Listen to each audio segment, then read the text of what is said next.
Shalom, shalom les amis. Si vous êtes là, faites signe. Nous avons commencé, c'est vrai, avec un léger retard, mais nous sommes là. Signalez votre présence. Nous sommes bel et bien à la montagne de la transfiguration. Et nous sommes à la deuxième partie de notre enseignement. Faites toujours signe si vous me recevez très bien, si vous me voyez, si vous m'entendez parfaitement aussi. Et n'hésitez pas à nous dire l'endroit duquel vous nous suivez.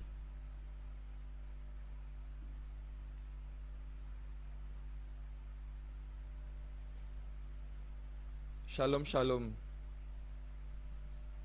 Shalom Andrea. J'espère que tu vas très bien.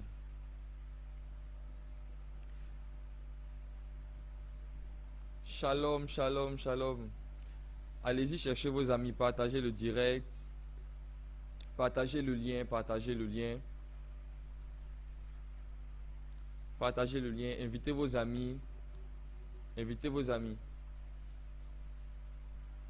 Nous allons terminer notre enseignement que nous avons commencé dimanche dernier.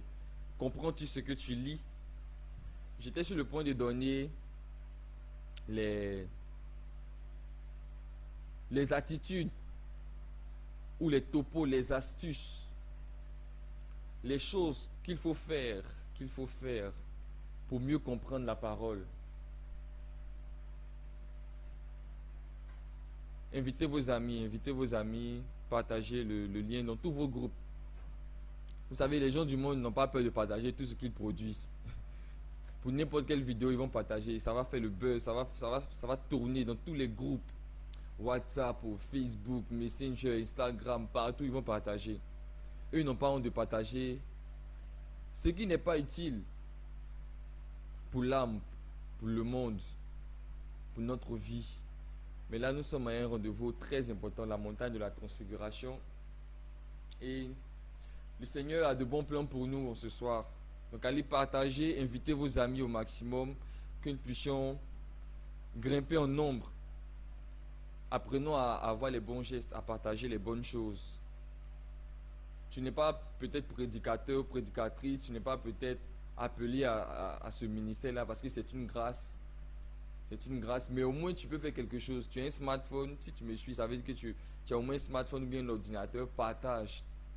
Partage juste le lien. Il faut faire comme André. Il faut faire comme André. C'est André qui a montré à Pierre le Messie. C'est André qui a montré aux autres le Messie. Il a vu le premier, il a dit, viens voir, nous avons trouvé le Messie. Donc même si tu n'es pas appelé à prêcher, au moins tu peux faire comme André, tu peux inviter tes amis.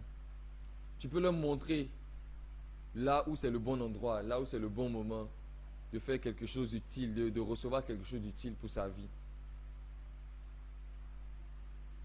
Alors invite tes amis, invite tes amis.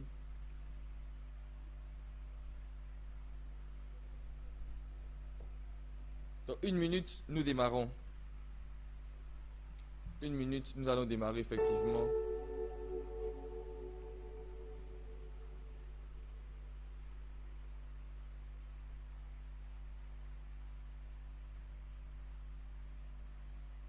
Shalom, shalom, shalom, shalom. Si tu es là, tu fais signe, tu dis shalom. Tu salues pour que je sache que tu es vraiment là. C'est vrai que Facebook me dit qu'il y a telle personne qui est connectée et tout, mais je veux que tu répondes au moins à mon salut. Dis-moi shalom si tu es là. Dis-moi shalom. Écris shalom, écris shalom. Et nous démarrons maintenant.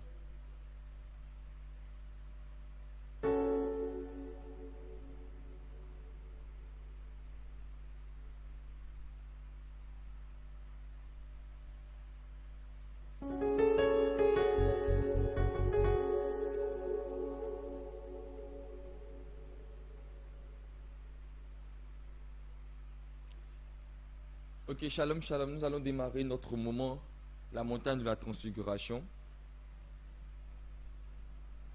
Nous sommes rassemblés au nom du Père et du Fils et du Saint-Esprit. Notre Père qui es aux cieux, que ton nom soit sanctifié, que ton règne vienne. Que ta volonté soit faite sur la terre comme au ciel. Donne-nous aujourd'hui notre pain de ce jour. Pardonne nos offenses, comme nous pardonnons aussi à ceux qui nous ont offensés. Et ne nous laisse pas entrer en tentation, mais délivre-nous du mal.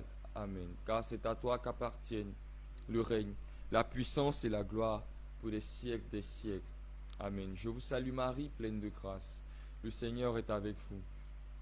Vous êtes bénie en toutes les femmes et Jésus, le fruit de vos entrailles, est béni. Sainte Marie, Mère de Dieu, priez pour nous pauvres pécheurs, maintenant et à l'heure de notre mort. Amen. Gloire au Père et au Fils et au Saint-Esprit, comme il était au commencement, maintenant et toujours, dans les siècles des siècles. Amen. Esprit Saint, éclaire-nous. Esprit Saint, éclaire-nous. Esprit Saint, éclaire-nous. Shalom, shalom. Alors, avant d'entrer pleinement dans notre moment, je vous donne brièvement le programme. On va prendre juste 5 minutes pour adorer le Seigneur, pour entrer pleinement dans sa présence. Et après ça, nous allons attaquer directement notre enseignement. Mais avant tout propos, je voudrais encore bénir le Seigneur pour vos vies. Vous dire merci d'être connectés, de nous suivre. Merci vraiment pour votre présence.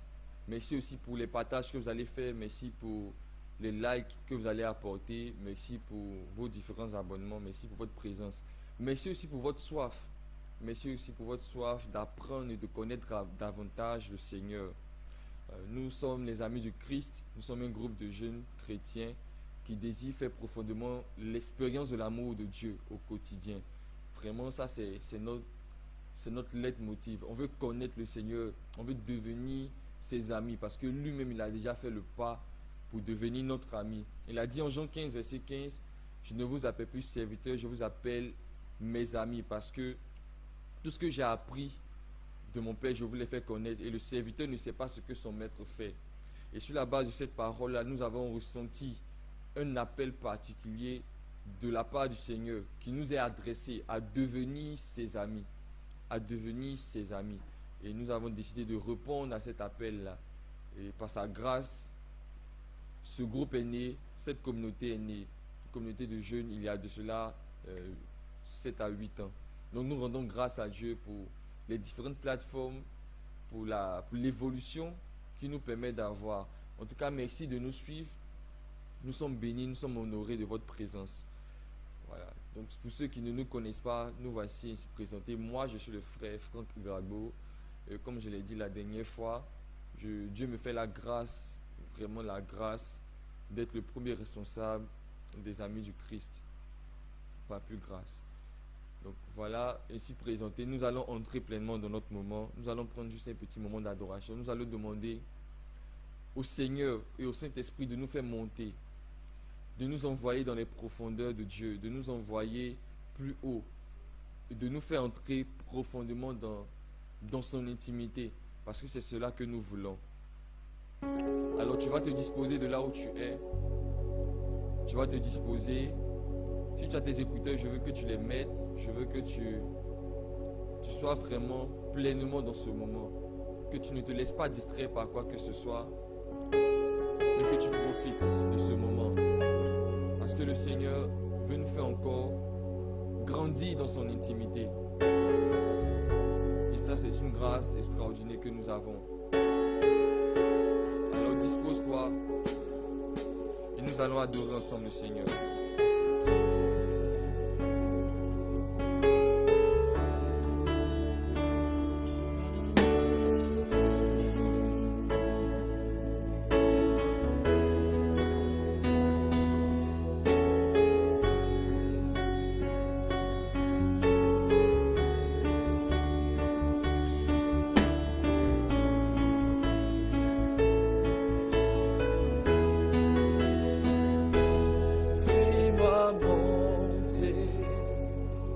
Fais-moi monter dans les hauteurs de ta gloire.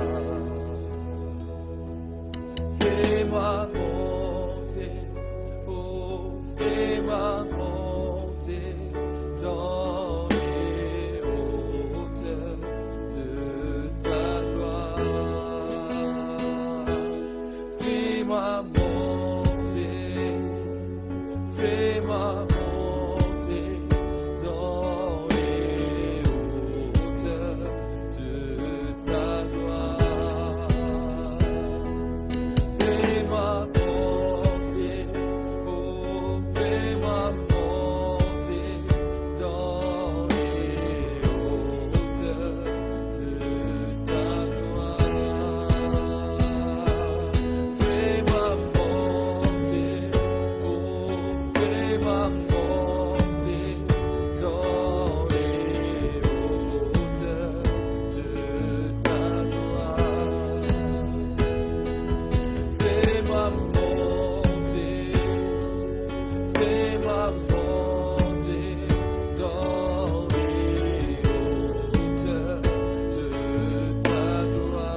mayana balabusha la bayane bosula bayaneshi. Le kanala baba baba baba solibo shele beo talabayo selero. Fais-moi monter, fais-moi monter dans les hauteurs de ta gloire.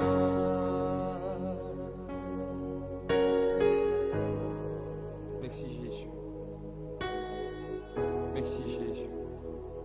Merci Jésus. Merci Jésus.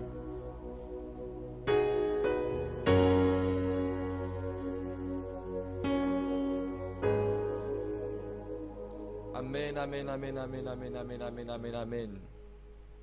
Amen, amen, amen, amen. J'espère que nous sommes bien disposés avec cette adoration que le Saint-Esprit nous a rejoint.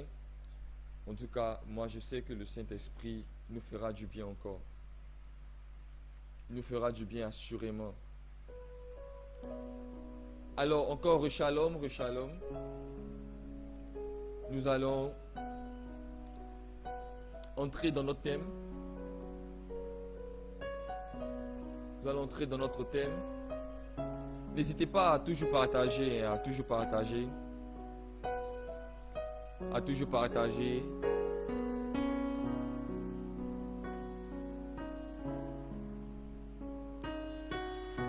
Shalom, shalom.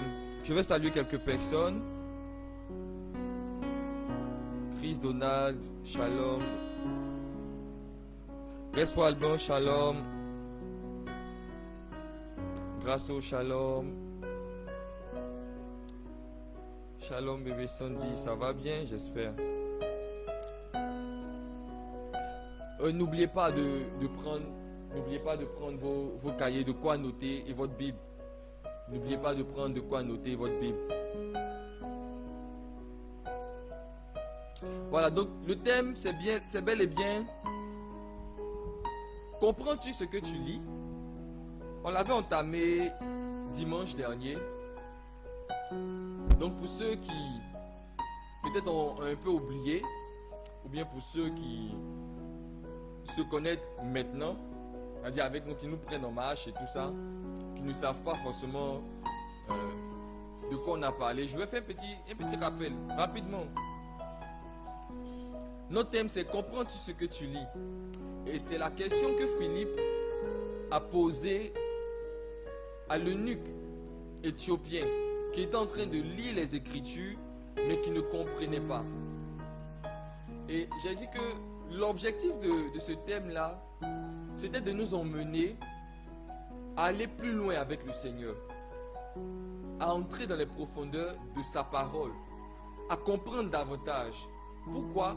Parce que sans la compréhension véritable de la parole de Dieu, nous ne pourrons pas découvrir quelle est sa volonté. Et si on ne sait pas quelle est sa volonté, on sera en train de faire autre chose que la volonté de Dieu. Parce que pour pouvoir réaliser la volonté de Dieu, il faut être capable de la connaître. Et ça, la volonté de Dieu a été clairement et pleinement exprimée dans la parole. Mais, comme j'ai expliqué la dernière fois, c'est la parole. Et la parole, il y a un sens caché qui est dedans. Ce n'est pas un roman, ce n'est pas un livre d'histoire comme ça. Il y a quelque chose de fort qui est là-dedans parce que ça retrace l'histoire de Dieu qui se fait homme et qui vient sauver les hommes. Donc il y a quelque chose de fort et de puissant qui est dans la parole. Et on a dit aussi que c'est la foi qui nous permet de rester sur le chemin de Christ. Parce que nous marchons par la foi, nous ne marchons pas par la vue. Justement, pourquoi on l'a précisé, c'est parce que l'enjeu de la vie chrétienne, c'est de garder la foi. L'enjeu de la vie chrétienne, c'est de garder la foi, d'arriver à croire, donc à recevoir Jésus. Mais ce n'est pas juste le recevoir, mais à garder cette foi-là jusqu'à la fin. Jusqu'à la fin, parce que tu peux bien commencer et puis mal finir. Mais ce qui va te permettre de bien terminer ta course, d'achever ta course comme Paul, c'est parce que tu auras gardé la foi. C'est lorsque tu auras gardé la foi, du début jusqu'à la fin, lorsque tu auras persévéré dans ton chemin, dans le choix que tu auras fait, que tu auras réussi ta course, que tu auras mener le bon combat, que tu auras vraiment achevé ta course. Rappelez-vous de... Bon, c'est pas forcément un exemple poignant, mais Samson par exemple, il a commencé, mais il a fini dans la chair parce que il était attaché à une femme. Il était attaché à une femme. Mais ce genre de choses-là, ça t'arrive quand arrive un moment, tu perds un peu la foi. Et il y a des choses qui peuvent nous arriver comme ça, comme l'épisode de Samson, ou bien même comme Salomon. Encore quelqu'un qu'une femme, ou bien que des femmes ont détourné. Décidément, en tout cas, si tu me suis, que tu sois une femme, que tu sois un garçon, je t'en prie, il faut demander à Dieu de bien gérer ta partie sentimentale là, parce que c'est quelque chose qui peut faire que tu vas abandonner le Seigneur. On a vu Samson, on a vu Salomon, donc fais très attention. Même David, il a failli s'égarer, mais lui, à cause de son grand amour pour le Seigneur, il a réussi à persévérer. Il avait foi dans le Seigneur, que le Seigneur pouvait le délivrer, peu importe. Il voulait vraiment retomber dans les mains du Seigneur plutôt que d'être livré à lui-même. Donc il a gardé la foi. Il est resté ferme jusqu'au bout. Abraham aussi, notre père, a gardé la foi. Ça fait qu'aujourd'hui on le cite en exemple.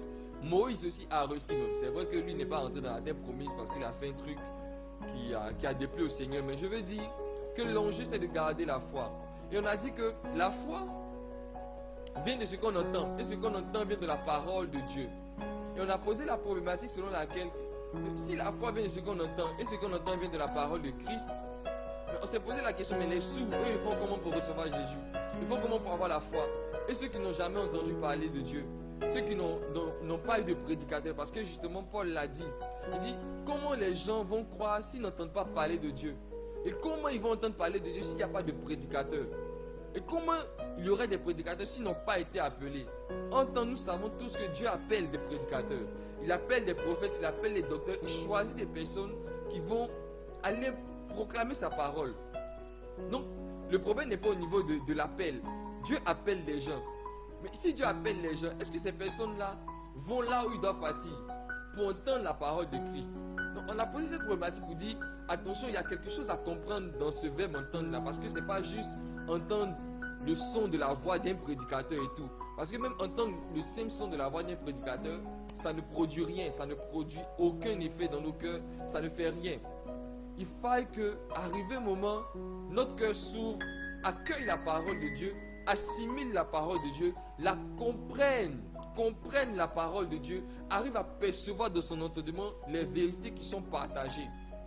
Et on a défini le terme, le verbe entendre dans son contexte. Ici, on a dit que ça voulait dire comprendre, que ça voulait dire assimiler la parole, que ça voulait dire prendre la parole avec soi. Ça voulait dire percevoir dans son entendement. Et et c'est sur cette base-là qu'on a insisté pour dire, attention, il ne s'agit pas juste de lire les Écritures, mais il s'agit de comprendre. J'ai fini par poser la même question que Philippe avait posée à l'Éthiopien. Parce que justement, lorsque Philippe a fini d'expliquer les Écritures à l'eunuque éthiopien, il a eu un mouvement. Il y a eu quelque chose qui s'est passé. L'Éthiopien a demandé à se faire baptiser.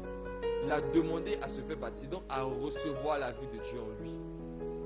À recevoir la vie de Dieu en lui. Donc il a réussi là, par la foi qui a été suscitée en lui, quand il a compris les Saintes Écritures, il a reçu la vie de Dieu. Il a atteint l'objectif. Il a atteint son objectif. Il n'est pas allé à Jérusalem en vain.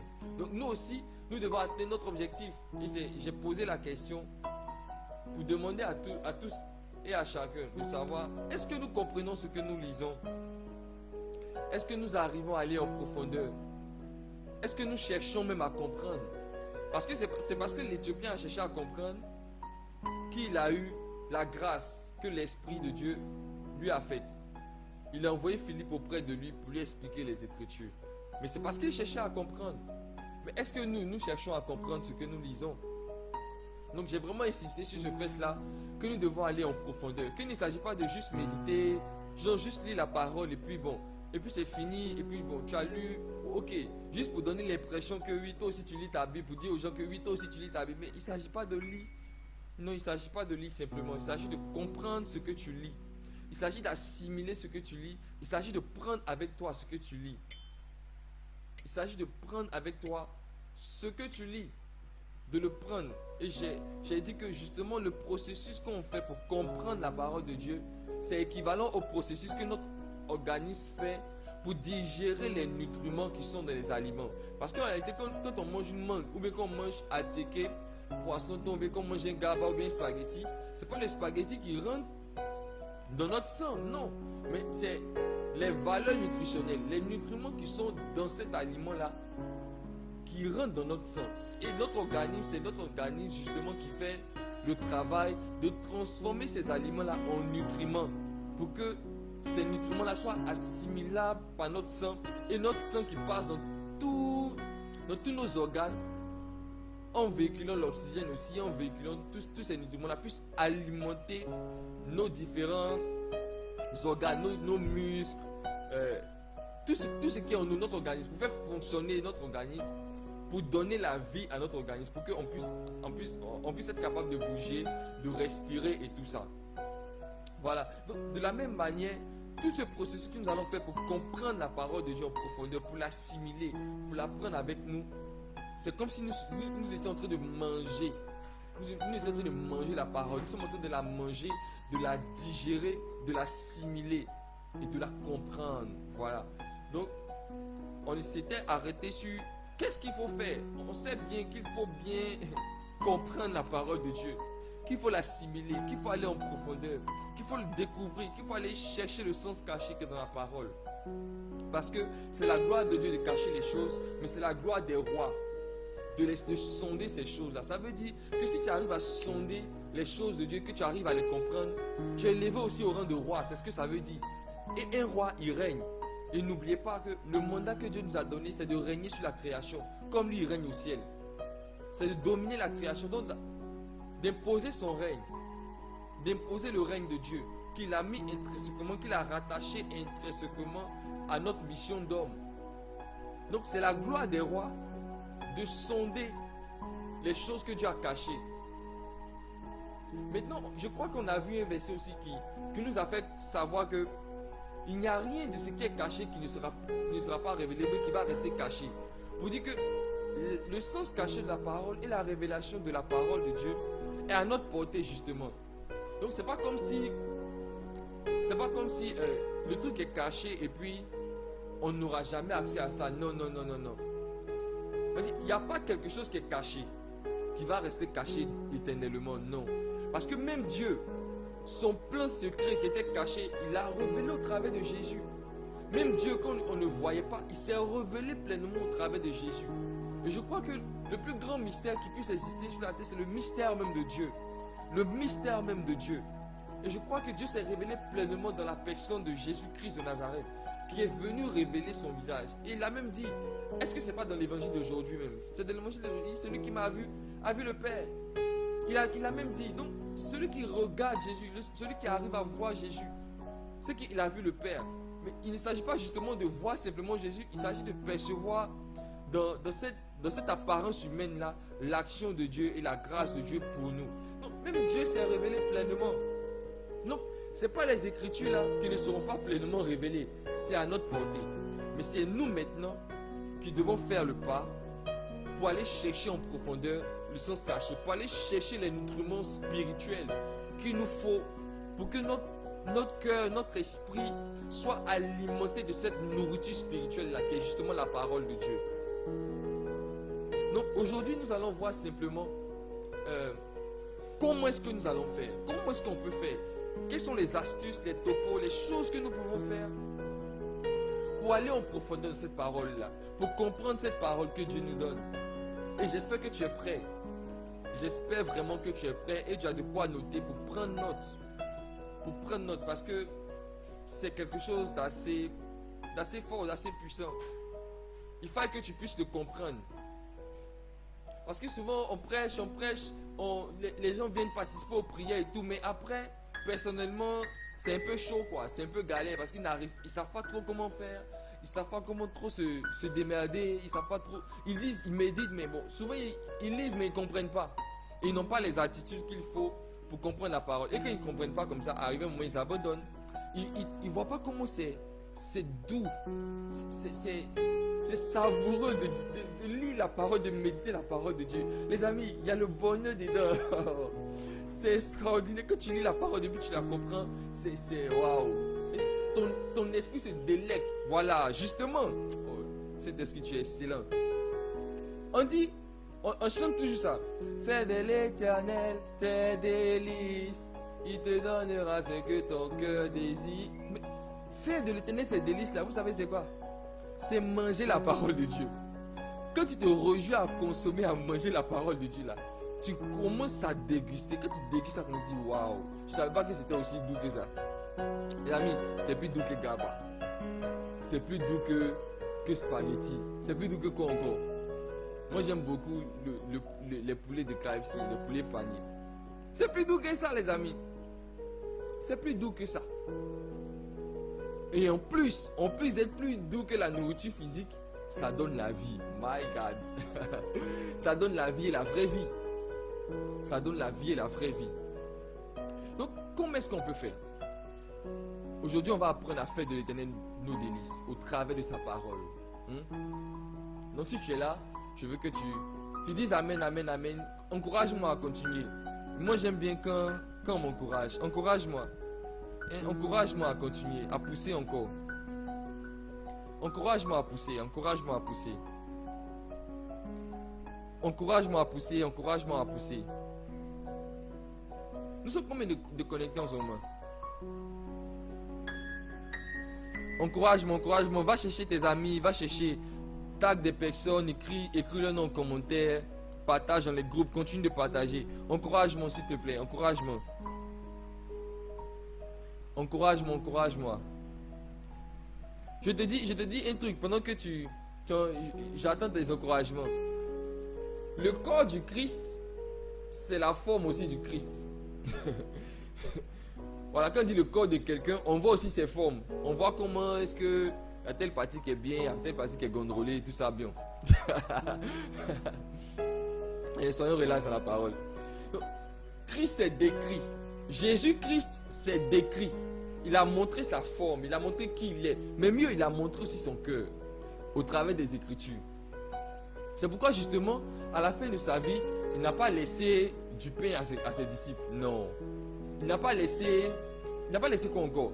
Il n'a pas laissé un sac pour dire, ça là, chaque fois que vous allez mettre votre main là-dedans, vous allez poser les mains aux malades, ils seront guéris. Non, non, non, non. Il a laissé ses paroles. Il a laissé son corps, il a laissé lui-même. Et justement, quand on dit le corps du Christ, ou bien le pain de vie, c'est la symbolique de sa parole, c'est la symbolique de lui-même aussi. Nous, dans l'église catholique, on croit que le Christ nous s'est donné pleinement sous les saintes espèces du pain et du vin. Donc, chaque fois que nous communions au corps et au sang du Christ, nous sommes en train de manger aussi son corps, c'est vrai. Mais la nourriture spirituelle, justement, spirituellement, qu'est-ce que ça veut dire? Il est en train de manger lui-même, alors que lui-même, il est le Verbe de Dieu. Il est le Verbe incarné. Et on a une grâce extraordinaire, c'est que le Verbe incarné a parlé. Et quand il a parlé, des gens ont été là pour retranscrire ses paroles. My God. Des gens ont été là pour retranscrire sa vie. Des gens ont été là pour retranscrire ce qu'il a vécu, ce qu'il nous a dit, ce qu'il nous a transmis. Les amis, c'est que la parole, ce n'est pas simple. On a eu cette grâce extraordinaire. C'est pourquoi nous devons aller chercher, nous devons aller puiser. Alors, merci pour vos amens. On va entrer pleinement. Comment est-ce qu'on mange la parole de Dieu? Comment est-ce qu'on fait de l'Éternel nos délices? Les amis, cela relève beaucoup plus de notre attitude vis-à-vis de la parole de Dieu plutôt que d'autres choses. C'est vrai, il y a des méthodes pour méditer. On va vous dire certaines choses et tout ça, mais je veux d'abord prendre mon temps pour insister sur notre attitude que nous avons vis-à-vis de la parole de Dieu et même vis-à-vis même des choses de Dieu en général. C'est ça qui fait la différence, les amis. On résume ça dans une seule phrase. Si tu prends Dieu au sérieux, il va te prendre au sérieux. Point. Si tu prends Dieu au sérieux, il va te prendre au sérieux. Donc, ça relève beaucoup plus de ta disposition, de comment est-ce que tu es, de comment est-ce que tu te sens, de comment est-ce que quand tu t'en vas lire la Bible, quand tu t'en vas lire la Bible, comment est-ce que tu te sens? C'est quoi ta disposition intérieure? Quelle est ton attitude? Tu vas dans quel état d'esprit en fait? Ça relève beaucoup plus de ça. Et pour ça, je vais te donner justement des attitudes que tu dois chercher à avoir, que tu dois te préparer, tu dois préparer ça en toi, tu dois t'entraîner à avoir ces attitudes-là, pour que chaque fois que tu vas aller dans la parole de Dieu, tu ne puisses pas te limiter au niveau superficiel, mais que tu arrives à manger le corps du Christ, à le digérer et à assimiler les nutriments spirituels qui sont contenus dans cette parole-là, dans cette nourriture spirituelle-là. Pour que ça puisse vraiment nourrir ton âme, nourrir ton esprit, afin que tu aies une vie chrétienne épanouie et véritable. Pour ne pas que Jésus pour toi soit une fiction, pour ne pas que ta foi soit faible, pour ne pas que tu sois ballotté par toutes sortes de vents. Les gens viennent te dire quelque chose là-bas parce que tu n'es pas entré profondément dans la parole, tu te perds. Parce que tu n'as pas compris les choses qu'on enseigne dans l'église, on vient te dire quelque chose, tu te perds. C'est tout ça aussi. N'oubliez pas que les disciples même, on l'a dit la dernière fois, les disciples même, il y a certains disciples, parce qu'ils ne comprenaient pas, ont abandonné Christ. Comme aujourd'hui, plein de personnes abandonnent l'église. Pourquoi? Parce qu'ils ne comprennent pas. Ils sont là en train de chercher des sensations. Parce que là-bas, on met en éveil leurs sens, on les excite un peu, on les fait tomber un peu, on dit reçoit, ils tombent, et puis c'est fini. Ils quittent l'église, ils disent non, c'est là-bas là qu'il a reçu le vrai Christ, il a reçu le vrai Dieu et tout ça. Mon ami, laisse-moi te dire quelque chose. Ce que Dieu fait est spirituel. Les sens ne peuvent pas le percevoir directement. Si tu as la grâce de percevoir directement, c'est que c'est Dieu qui t'a donné la grâce de le percevoir. Sinon, tout ce que Dieu fait là, c'est spirituel. Nos sens ne peuvent même pas les capter. Même pas. Ça ne peut même pas les capter. La preuve, derrière une simple apparence humaine, on a vu que Dieu était là-bas. Mais est-ce que quand Dieu est descendu, pourquoi il n'est pas descendu d'une chaîne? Pourquoi il n'a pas fait comme dans les films là? Vous, et puis les choses sont sorties, les anges ont commencé à rouler les tambours, jusqu'à. Et puis comme on fait les films, les intros des films là, pourquoi Dieu n'a pas fait ça? Et puis il est né de la discrétion, dans une mangeoire, il est passé par le ventre d'une femme. Il est devenu, il s'est fait bébé, il s'est fait faible, vulnérable comme ça. Il a suivi le processus normal qu'un bébé doit suivre. Pourquoi dans cette discrétion Dieu a grandi comme ça? Et puis vous pensez que Dieu est dans les sensations, Dieu est dans les bruits. Non, détrompez-vous. La preuve, lorsque quelque chose devient profond, on est silencieux même. Il n'y a pas trop de bruit. Ils sont les tonneaux vides qui font du bruit. Remarquez bien, même tous nos pères dans la foi, tous nos aînés dans la foi, tous nos dévancés de la foi, au début, on est toujours zélés, on fait beaucoup de choses et tout. Mais arrivé un moment, c'est calm down. On n'a pas dit que la partie charismatique ou la partie reçoit onction tout pour que les gens tombent là, qu'ils sont occultés. Non, ce n'est pas occulté, mais ils sont beaucoup plus profonds dans la parole. Ils sont beaucoup plus posés parce qu'ils ont acquis en sagesse, en maturité. Leur intimité est devenue beaucoup plus stable, est devenue beaucoup plus profonde que ça. Ce n'est pas juste reçoit, fait tomber les choses, fait tomber les chaises, casser les chaises, puis fait tomber les gens. Non, ce n'est plus ça. C'est dans la profondeur. C'est dans la profondeur. Donc, il faut chercher à comprendre.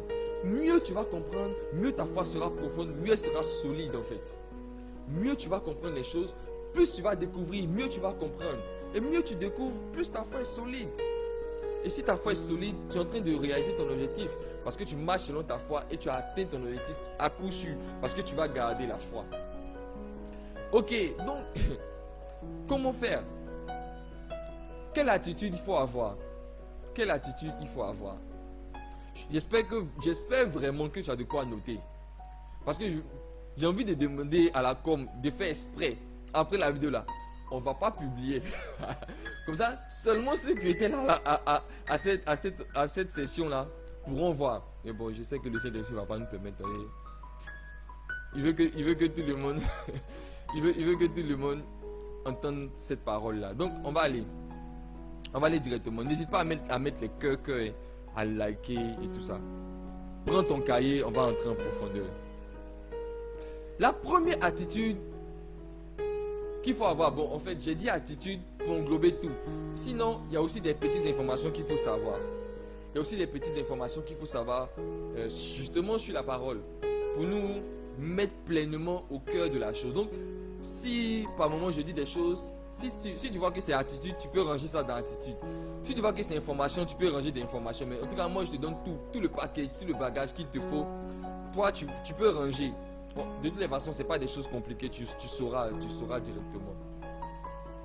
Ok, la première chose qu'il faut savoir, donc ça c'est une information par exemple, c'est qu'il faut savoir précisément ce que sont les Saintes Écritures. Si tu ne sais pas ce que c'est, si tu ne sais pas précisément ce que c'est la Bible, tu ne pourras pas comprendre en fait. Donc, qu'est-ce que c'est précisément la Bible? La Bible là même là, c'est quoi? La Bible, c'est quoi? J'ai envie de dire un truc qui choque toujours les gens, mais faut pas que ça fait bizarre. Donc, il n'est pas dit. Mais la Bible même, c'est quoi? Je suppose que directement, on va répondre, c'est la parole de Dieu, oui. Mais moi, je dis, c'est le premier support de la parole de Dieu. Et c'est le support fondamental de la parole de Dieu. Tout ce qui est parole, Dieu peut parler de plusieurs manières. Si tu veux savoir comment Dieu parle, je t'invite à lire mon livre Schéma. Faut lire. Si tu lis Schéma, tu vas voir comment Dieu parle. Dieu parle de plusieurs manières. C'est pas seulement par rapport à ce qui est écrit noir sur blanc. Donc, il faut savoir précisément ce que c'est les Saintes Écritures. Et qu'est-ce que c'est les Saintes Écritures précisément? Les Saintes Écritures, c'est ce que Dieu dit aux hommes dans le langage que ceux-ci comprennent. Je vous explique quelque chose. On dit, le Seigneur mon berger, je ne manquerai de rien. Mais un berger, c'est quelqu'un qui conduit des brebis, qui conduit des moutons. Mais l'homme ne comprend pas le langage des animaux. Les animaux aussi ne comprennent pas le langage de l'homme. Donc comment ils font pour se comprendre? C'est pareil avec Dieu. Quand on dit Dieu dit, et Dieu dit que la lumière soit, je demande toujours c'est dans quelle langue Dieu a parlé. Qui peut savoir c'est dans quelle langue que Dieu a parlé? Il a parlé dans le langage de Dieu. Mais c'est par révélation que la personne qui a reçu cette révélation-là, il a mis par écrit. On attribue généralement le livre de la Genèse du Pentateuque là, à Moïse. Donc on dit lui qui a reçu la révélation, il a traduit ça dans son langage que lui il a compris. Donc il a reçu ça dans son langage. Donc Dieu parle le langage du cœur. Dieu parle le langage de Dieu. Dieu parle le langage. Dieu a parlé. Les Saintes Écritures, c'est ce que Dieu veut dire aux hommes dans le langage que les hommes peuvent comprendre. Dans le langage que les hommes peuvent comprendre. Donc c'est la révélation de Dieu par Dieu lui-même, mais mise écrite par des hommes, inspirés par l'Esprit Saint. C'est justement ce que je suis en train de dire là. Et ça, c'est la chose qui me fatigue le plus. Avec certains de nos frères qui veulent prêcher la parole. Je reprends, je dis et je vais insister là-dessus. Les Saintes Écritures, c'est ce que Dieu dit aux hommes dans le langage que ceux-ci comprennent. C'est la révélation de Dieu, donnée par Dieu lui-même, mais qui a été mise écrite par des hommes. Et ces hommes-là ont été inspirés par le Saint-Esprit. Donc ça veut dire que ce n'est pas une dictée. Donc la Bible, les Saintes Écritures sont la révélation de Dieu inspirée par le Saint-Esprit, mise par écrite. Donc ce n'est pas une dictée que Dieu a faite aux hommes. Ce n'est pas une dictée. Genre, petit A écrit, ou bien Mariam joue à la balle, ou bien ainsi parle. Non. Ce n'est pas une dictée. C'est la révélation de Dieu que Dieu a faite par lui-même. C'est que Dieu lui-même a fait de lui. Mais qu'il a donné par révélation, que le Saint-Esprit a donné aux apôtres. Les amis, peut-être pour ceux qui ne savent pas, pendant que les événements qu'on lit dans la Bible se produisaient là, généralement il n'y a pas les gens qui écrivaient en même temps. C'est après. Surtout pour la vie de Jésus là. C'est après. C'est dans la période des actes des apôtres là, qu'ils ont commencé à mettre par écrit ce que Jésus a fait, qu'ils ont commencé à rendre leur témoignage. C'est ce qu'on dit évangile de Jésus-Christ selon Saint Luc. C'est la bonne nouvelle de Jésus, mais c'est tel que Luc l'a reçu. Tel que le Saint-Esprit a inspiré à Luc. C'est ça en fait. Donc ce n'est pas une dictée. Et parce que ce n'est pas une dictée et que ça a été inspiré à des hommes par le Saint-Esprit, ces hommes-là, ils ont été dans une culture bien précise. Ils étaient dans une époque bien donnée. Ils avaient aussi leur manière d'exprimer leurs idées, d'exprimer ce qu'ils ressentaient aussi, d'exprimer leurs sentiments. Ils avaient aussi leurs coutumes, ils avaient leur culture, leur façon de parler. Ils avaient aussi leur genre littéraire qu'ils utilisaient pour exprimer, pour traduire les vérités qui étaient profondes, pour traduire aussi les choses qu'ils recevaient. Du coup, tu ne peux pas te limiter au sens littéral de la Bible. Tu ne peux pas te limiter à ça. Tu ne peux pas te limiter. Il faut que il faut que tu balises par certaines choses, par certaines informations. La culture, La culture du peuple au temps de Jésus, l'époque, comment les choses se faisaient là-bas, comment est-ce qu'on devait comprendre les choses. Tout ça là, si tu n'as pas ça dans ta tête là, tu ne vas pas comprendre, tu vas passer à côté. Tu vas passer à côté. Tu vas passer à côté. Donc pour bien comprendre, la première chose que tu dois savoir, c'est ça. Et de ça va découler un geste ou une attitude logique. C'est que pour bien comprendre les textes bibliques, il faut tenir compte de la culture, il faut tenir compte de l'histoire, il faut tenir compte des peuples, il faut tenir compte du langage, du genre littéraire, tout ça qui était utilisé qu'on appelle ça dans le temps. Il faut tenir compte de l'époque, il faut tenir compte de tout ça.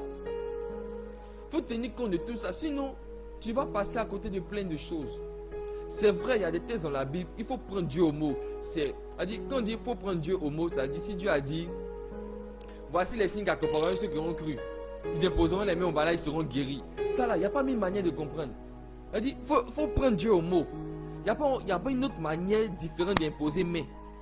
Non. On dit, si tu crois, si tu as vraiment cru, le signe qui va t'accompagner, c'est que tu vas imposer les mains au malade et puis ils seront guéris. Donc, dès que tu imposes les mains au malade, que tu as vraiment cru, que tu pries pour un malade, il sera guéri. Ça sera le signe et la preuve que tu as vraiment cru. Donc, souvent, il faut prendre Dieu au mot. C'est une manière aussi d'engager notre foi dans la parole de Dieu. Mais il y a des textes qui sont pas toujours comme cela, qui ne sont pas toujours explicites comme cela. Pour ce genre de texte-là, il faut tenir compte de certaines réalités historiques, des coutumes qui étaient en vigueur dans le temps. Par exemple, quand David dit, tu verses sur ma tête une huile fraîche, ma coupe déborde et tout ça. Mais est-ce que toi tu sais ce que ça veut dire? C'est parce que dans le temps, de la coutume, ou même chez les juifs là-bas, la manière de bien accueillir un étranger là, c'était justement de faire ça, de verser du parfum, de l'huile sur justement la tête de celui qu'on accueille. C'est une manière pour dire qu'on t'approuve, on te dit bienvenue dans notre maison, on n'est pas contre toi. On n'est pas contre toi. Et c'est justement pour ça que Jésus a dit à ses disciples que si vous partez prêcher et qu'on ne vous reçoit pas, secouez la poussière de vos pieds. Mais quand tu secoues la poussière des pieds là, c'est une manière de dire aussi que, de toute façon, tu n'as pas voulu me recevoir là. Moi aussi, j'estime que même la poussière de ta terre là ne va pas rester sur moi. Donc, il n'y a rien qui nous lie. Donc, c'est comme si on ne se connaissait pas. Ce sont les choses, vous voyez, ça, si tu ne sais pas, tu n'as pas cette information, comment tu vas vous comprendre? Quand Jésus a lavé le pied de ses disciples, laver le pied, ça, chez nous, ça signifie quoi? Ça, laver le pied de quelqu'un, ça veut dire quoi? Ça veut rien dire. Chez nous, ça veut rien dire. Chez nous, ça veut rien dire. Mais chez eux, là-bas, ça veut dire plein de choses. Parce que quand un maître avait un serviteur, lorsque son maître rentrait à la maison, ce que le serviteur faisait en premier, il lavait les pieds de son maître. Parce qu'il marchait toute la journée. Donc, ses pieds étaient sales. Et même le pan qu'on appelle ça, en bas de ses habits là, c'était sale. Donc le serviteur venait pour laver. Et quand on voyait quelqu'un en train de laver le pied d'une autre personne, c'était clair, le message était clair, c'est que celui qu'on est en train de laver ses pieds là, c'est lui qui est le maître. Et celui qui est en train de laver les pieds, c'est lui qui est le serviteur, point. Et en faisant ça, c'est pourquoi on dit Jésus s'est abaissé au niveau des serviteurs. Il s'est abaissé au niveau des serviteurs, il a lavé le pied de ses apôtres. Mais quand il a lavé le pied de ses apôtres, tu vois, je pense que dans certaines de nos coutumes, on a ça ici. Bon, c'est vraiment entre l'homme et puis la femme. Regardez, quand on appelle ça, quand un mari rentre à la maison, on dit sa femme doit lever au moins ses chaussures. La rave court au moins pour lever ses chaussures, ou même masser ses pieds. En fait, c'est la symbolique. Vous voyez? Mais il faut que ça ait un sens pour toi. Mais laver les pieds. Tu vois, si tu ne rentres pas dans la culture, là, c'est pas écrit dans la Bible. Si tu prends une version voilà, comme ça où il n'y a pas de référence et tout ça, mais tu lis ça comme ça là, on croit que ça a un sens pour toi. On dit mais pourquoi elle a lavé pied? Pourquoi elle a lavé pied de ses... En fait ça ne veut rien dire pour toi. Mais si tu ne prends pas... En fait je donne ces passages là pour que tu comprennes que si tu ne fais pas attention à ces différents repères, à ces différents trucs là, tu ne pourras pas vraiment entrer en profondeur de la parole. Tu ne pourras pas. Tu ne pourras pas. Tu ne pourras pas. Tu ne pourras pas comprendre en profondeur la parole. Donc c'est la première chose qu'il faut savoir. C'est que la Bible est inspirée. Ce n'est pas une dictée. Elle est inspirée. Ce n'est pas une dictée que Dieu a faite aux hommes. Elle est inspirée. Donc les hommes là ont traduit les vérités qu'ils recevaient dans leur cœur de la part du Saint-Esprit avec leurs mots, dans leur culture, avec leur personnalité, avec leur façon de faire. On a même la preuve souvent dans nos assemblées charismatiques où l'homme de Dieu, lorsqu'il prêche, arrivé un moment qu'il fait le ministère, il dit je vois comme une personne qui est comme si. En fait, quand il dit je vois comme là, c'est en fonction de ce que lui a à l'intérieur de lui-même qui traduit. Mais tu vas voir qu'un autre homme de Dieu qui va, s'il reçoit la même parole, ça ne sera pas la même manière de dire la parole. Ça ne sera pas la même manière. C'est comme ça. Donc, ça passe. Le Saint-Esprit est passé par les hommes, oui, pour écrire, mais il est passé par le filtre de leur personnalité. Et leur personnalité a été influencée par leurs coutumes, par leur histoire, par eux-mêmes, leur enfance et tout ça. Par tout ça. Ça a été influencé par ça. La preuve, quand vous regardez l'évangile de Jean, il est différent des autres évangiles. Pourquoi? Parce que Jean a été plus proche de Jésus. C'est pourquoi lui, son évangile est profond, est beaucoup plus profond. Pendant que les autres sont en train de dire, Jésus est né ici à Bethléem, il a grandi comme ça. Lui, dès qu'il commence son évangile, il dit, au commencement était la parole. La parole était, il est rentré pleinement dans le mystère de Dieu. Parce qu'il a été beaucoup plus proche. Donc, sa relation avec le Seigneur, ce qu'il a vécu au quotidien, l'a influencé pour écrire son évangile. Donc, si on ne connaît pas tous ces aspects, tous ces paramètres qui ont tous les évangiles, il y a des sens, il y a des niveaux de profondeur qu'on ne pourra pas comprendre. Il y a des niveaux qu'on ne pourra pas comprendre, les amis. Donc, considérons les aspects historiques, culturels, quoi encore, même littéraires. En tout cas, si tu es parti à l'école, ça sera le moment de mettre en vigueur tout ce que tu as appris. Vraiment tout ce que tu as appris. Quand tu lis un livre comme le livre des psaumes, tu vois que souvent il y a des rimes, tu vois que c'est disposé par vers, tu vois tout ça. Tout ça, ça doit t'interpeller, ça doit te permettre de comprendre quelque chose. Voilà, donc c'est la première chose qu'il faut savoir. Et si tu sais ça, tu vas voir que tu ne vas pas chercher à comprendre la parole de Dieu hors de son contexte. Voilà. Et ce que le Saint-Esprit va faire lorsque tu seras dans cette attitude, lorsque tu vas chercher ces repères-là, c'est qu'il va utiliser justement ce qui s'est fait là-bas pour ramener en fait à ta réalité. Pour ramener à ta réalité. C'est ce qu'il va faire. Parce que tu auras compris pleinement ce qui se faisait dans leur coutume là-bas à eux. Et quand tu vas ramener à toi ici, tu vas directement voir la correspondance et tu vas entrer pleinement dans le mystère de Christ. Mais si tu n'as pas ça, tu passes à côté. Donc, première chose à faire, c'est ça. Il faut savoir précisément ce que c'est les Saintes Écritures. C'est la parole de Dieu, c'est la révélation de Dieu par lui-même qui a été donnée aux hommes, mais inspirée par l'Esprit. Donc, ce n'est pas une dictée, ça a été inspiré par l'Esprit. Donc, ce sont les hommes qui ont écrit. Ce sont des hommes qui écrivent. Je vais en venir quand on va continuer. Puis je vais revenir sur ce point-là pour vous faire comprendre quelque chose. Donc la Bible n'a pas été écrite en français. Donc si tu penses que ta Bible qui est dans ta main là, c'est en français, c'est faux. Ça n'a pas été écrit en français.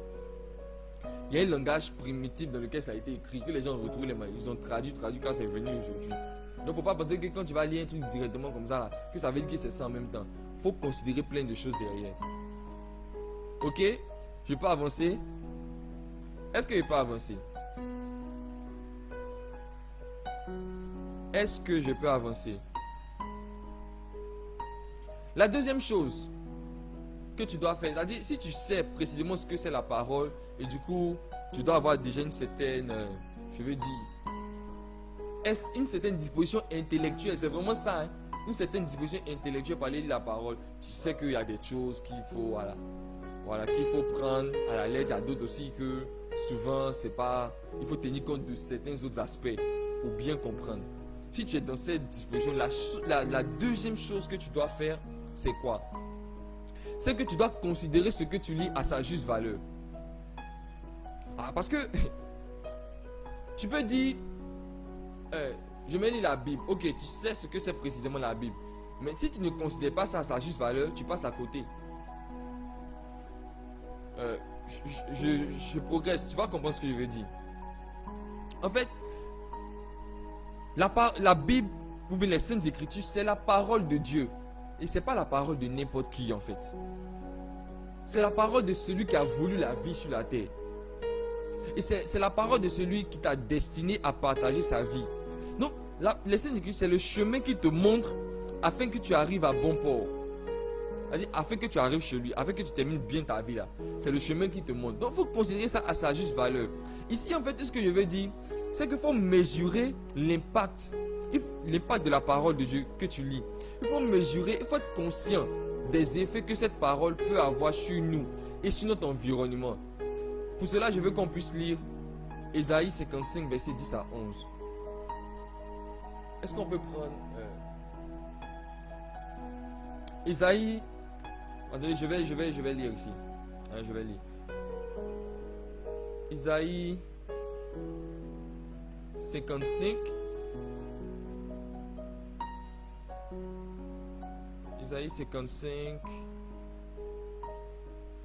Verset 10 à 11.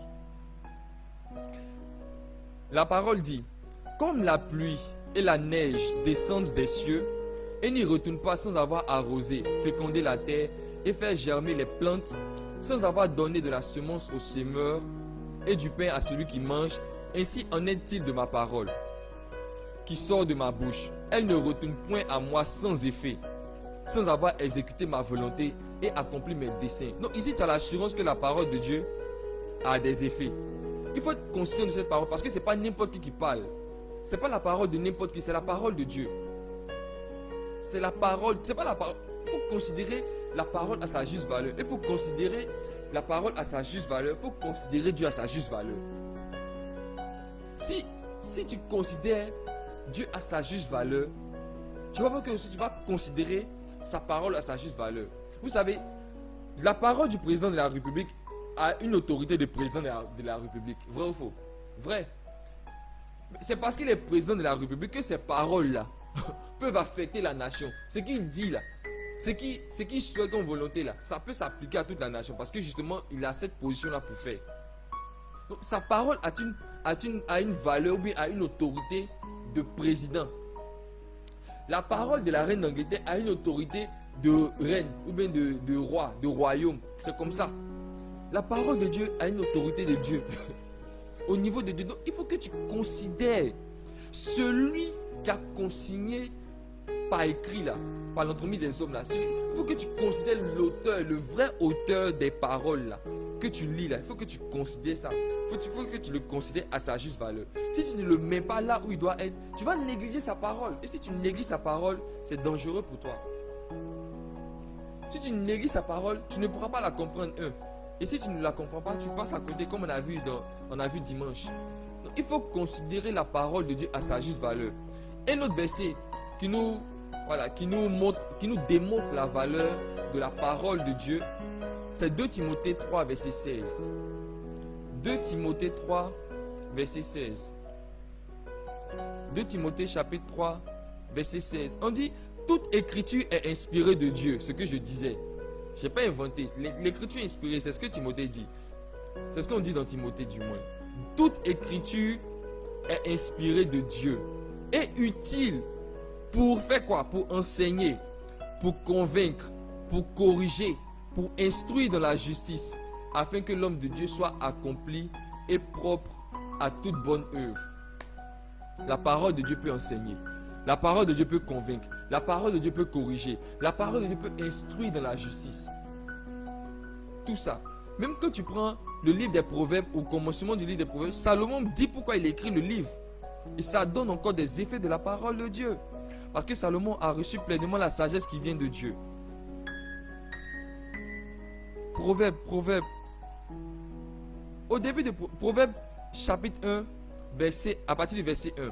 Proverbe de Salomon, fils de David, roi d'Israël, pour connaître la sagesse et l'instruction, pour comprendre les paroles de l'intelligence, pour recevoir des leçons de bon sens, de justice, d'équité et de droiture, pour donner aux simples du discernement, aux jeunes hommes de la connaissance et de la réflexion.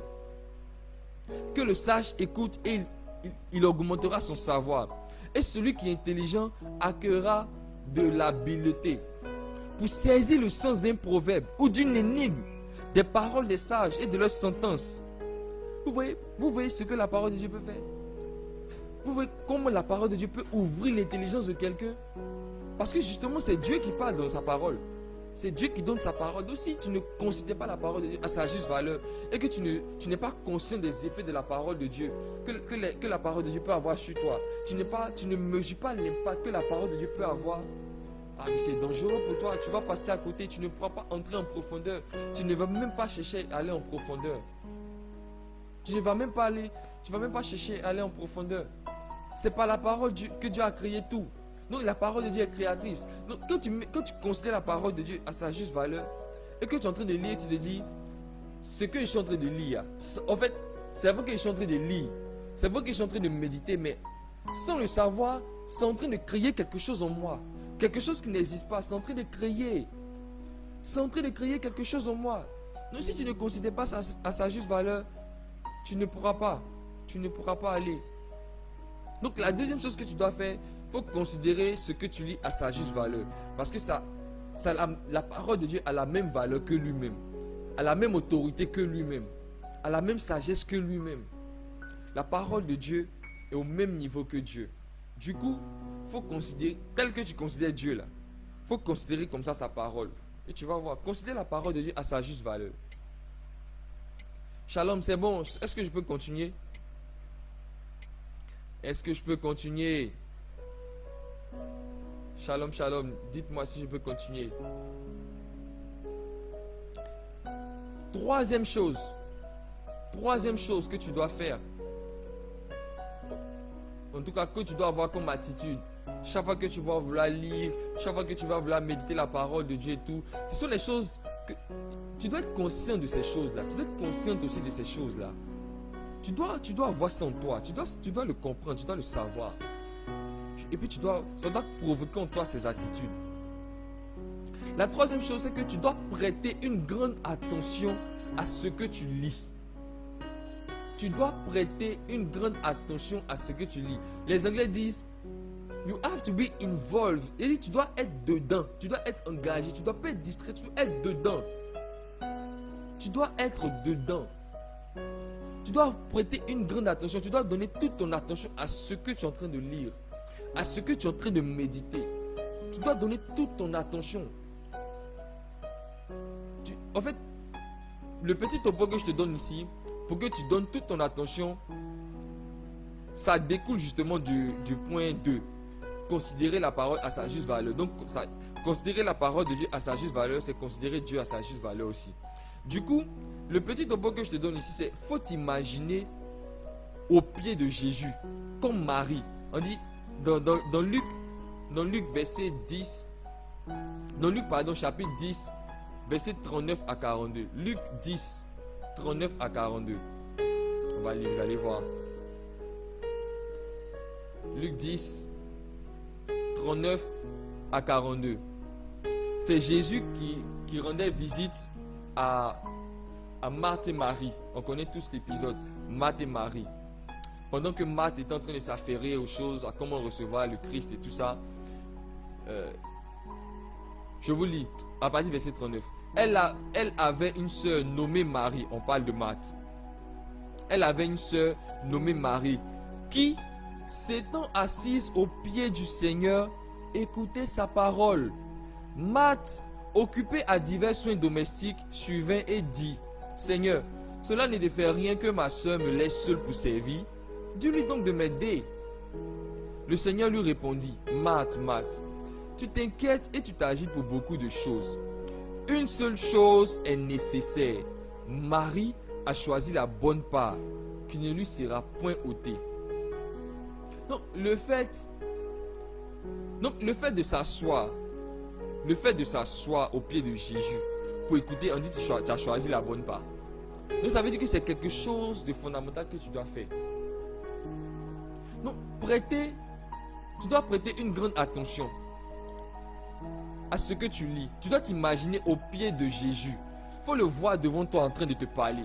En tout cas pour moi, chaque fois que je vois Jésus devant moi en train de me parler, en fait, je n'ai même pas le temps d'être distrait. Parce que je sais que c'est lui qui a les paroles de la vie éternelle. Si je rate ce qu'il me dit ici, là, j'ai raté tout en fait. Donc il faut imaginer Jésus qui est devant toi en train de te parler. Ça va te permettre de donner toute ton attention à ce que tu lis. Donc ici, je mets aussi l'accent sur le fait qu'il faut lire ou bien méditer la parole de Dieu avec intérêt. Avec intérêt. C'est-à-dire, on doit voir ton intérêt. Il faut que tu lises, il faut que tu médites la parole de Dieu avec intérêt. C'est ce que Jésus disait à ses disciples en Luc 8, verset 18. On a lu la dernière fois. Il a dit: donc prêtez donc attention à la manière dont vous écoutez. Prenez garde à la manière dont vous écoutez la parole, à la manière dont vous recevez la parole, à la manière dont vous entendez la parole, à la manière dont vous lisez la parole. Prenez garde, surveillez ça. Parce que la manière d'accueillir la parole de Dieu, la manière de lire la parole de Dieu définit plein de choses. Ça définit plein de choses. Quatrième chose que tu dois faire, c'est que tu dois avoir un cœur enseignable et désireux de comprendre le sens spirituel derrière les mots. C'est ça, c'est ce qu'on a dit la dernière fois. Si tu cherches à comprendre, le Saint-Esprit te donnera de comprendre davantage. Mais si tu ne cherches pas à comprendre, tu ne vas rien comprendre en fait. On dit même le peu que tu penses comprendre là, tu ne vas plus rien comprendre. Il faut que tu aies un cœur enseignable. Vous savez, voici la petite astuce que moi je vous donne. C'est ce que moi je fais. Chaque fois que je vais prendre ma Bible pour lire là, même si c'est un passage que j'ai déjà lu, ce que je dis au Saint-Esprit, c'est que Saint-Esprit, je ne connais rien. Je ne sais pas. Même si c'est un passage que j'ai déjà lu, je dis je ne sais pas, je ne connais pas. Enseigne-moi à nouveau. Le passage que je vais lire là, moi je ne sais pas ce que tu voulais dire là-dedans. Même si c'est quelque chose sur laquelle j'ai déjà médité avant, je vais toujours avec un cœur enseignable, avec un cœur qui est vide. Même les méditations que j'ai déjà faites là, c'est comme si je fais exprès pour oublier ça. En fait, je me vide pour que lui puisse me remplir de nouvelles révélations. C'est comme ça que je fais. Donc, il faut avoir toujours un cœur qui est enseignable. Faut pas te dire, oh, ça là, on connaît, on a déjà médité, ça on connaît. Les amis, on va de profondeur en profondeur. De profondeur en profondeur. Ce que j'ai compris aujourd'hui là, c'est pas ce que tu peux comprendre demain. Parce qu'au fur et à mesure que tu grandis dans la foi, au fur et à mesure que tu évolues dans ta vie, il y a des choses que tu comprends en profondeur. Il y a des choses que tu perçois en profondeur. Donc, il faut que tu aies un cœur enseignable, un cœur humble. Il faut que tu te dises, je ne connais rien. Cet esprit enseigne-moi. Tout simplement, je ne connais rien. Cet esprit enseigne-moi. Tant que tu auras ce cœur enseignable, ce cœur désireux de comprendre davantage la parole de Dieu, je t'assure, tu vas recevoir des choses extraordinaires. Le Saint-Esprit va te révéler les secrets profonds de la parole. Souvent, mais tu vas entendre Jésus même te parler.